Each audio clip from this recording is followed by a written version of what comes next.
Hello friends, welcome to Machine Learning the Future course. Welcome to part 4 clustering. So in this part we'll be looking at K-means clustering method. So as the name suggests, clustering. What do you mean by clustering? So clustering means some group of data. So K-means clustering identifies clusters of data. So what we need to do is we need to identify certain groups among the plots or the variable plots which are plotted in your two-dimensional or your three-dimensional graph. So our aim is to segment all those data points which are in your data set into different groups. But how many groups? We don't know that. Into how many categories? We don't know that. So this is clustering. As you can remember in your classification problem, wherein we have stated that there are category 1 and there is category 2, and any new data point will be identified based on those classification algorithm whether it will fall into category 1 or category 2.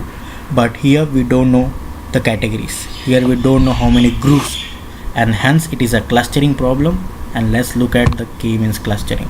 So as you can see in the left hand side of this graph, you can actually see some data points of the data sets which are plotted on your two-dimensional plane, and after we run this K-means clustering algorithm, you can see that all those data points are clustered into certain groups.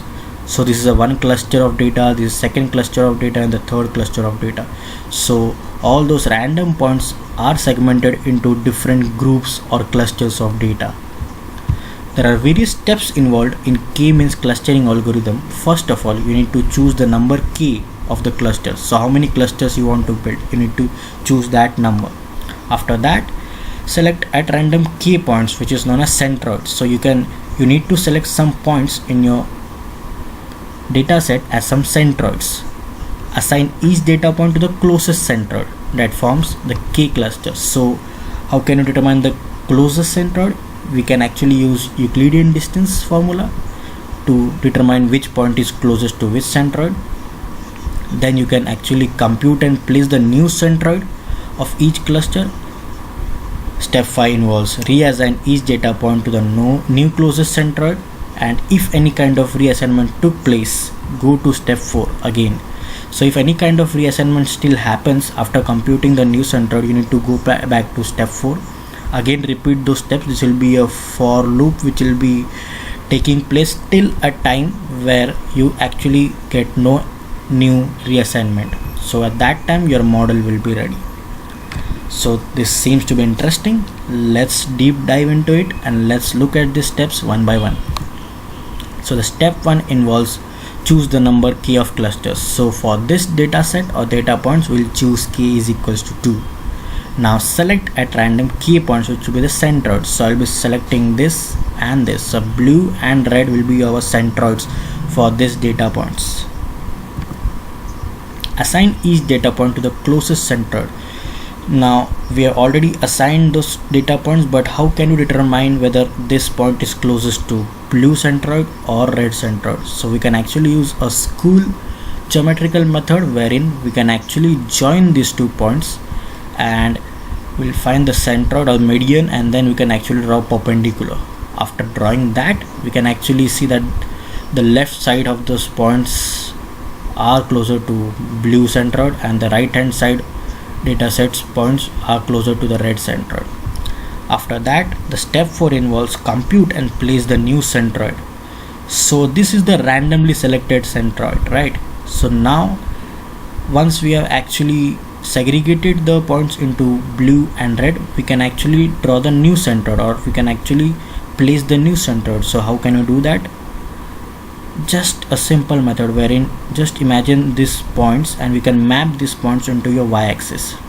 So map all those points into your y-axis. For example, this blue point, suppose the value is 5, this is 7, this is 10, this is 12, 13, 15. Take the average of all those points. After taking the average, a value will come, and that place will be the placing of the new centroid. So this is very similar. It's just an average of all those points, mapping it into your respective axis. Similarly, for the red centroid, you can actually map these points onto your x-axis and you can actually find out the location of the new centroid. So let's move on to step 5, which is reassign each data point to the new closest centroid. Similarly, what we have done in our step 3, where we have taken random centroids and reassigned the points which is respect to the closest centroid. Here we actually have got our new centroid, and similarly we'll draw a line, a perpendicular, and then we'll see actually which points belong to which side. So these points will remain same, but this red point will now change to blue, and these 2 points will now change to red color. So here reassignment took place. So we will go back to step 4. So again, compute and place the new centroid of each cluster. So now again, after identifying those points, we'll again compute the new centroid. Again the shift will happen, and again we'll actually draw those lines, and we'll see actually whether reassigning takes place. So reassign each data point to the new closest centroid. So these are the new centroids, red and the blue one. If any reassignment took place, go back to step 4. So again, here in this place, this point belongs to blue. So again, these steps, as we have already stated in our algorithm, after step 4 the reassignment took place. So if any kind of reassignment took place, you go back to step 4, and this will continue unless and until you actually get a situation wherein there is no new reassignment which is happening. So at last, when everything happens, reassignment took place, so we go back to step 1 and repeat those steps.